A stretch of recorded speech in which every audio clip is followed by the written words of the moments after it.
Hey Gemini, can you solve a Rubik's Cube? I think so. Let me give it a try. Please enter the prompt. Create a Rubik's Cube model in a Python CLI. Do a random scramble and solve it using the beginner's method. Don't rely on existing libraries.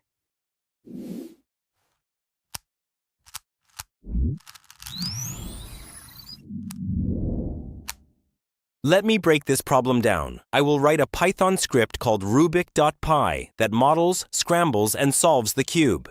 And since you are open source, it makes it easy for me to look inside and see how you're doing. That's right. I use a large language model to decide what action to do, like run a script. I take the action, look at the result, and then decide what to do next. Hey Gemini, how's it going?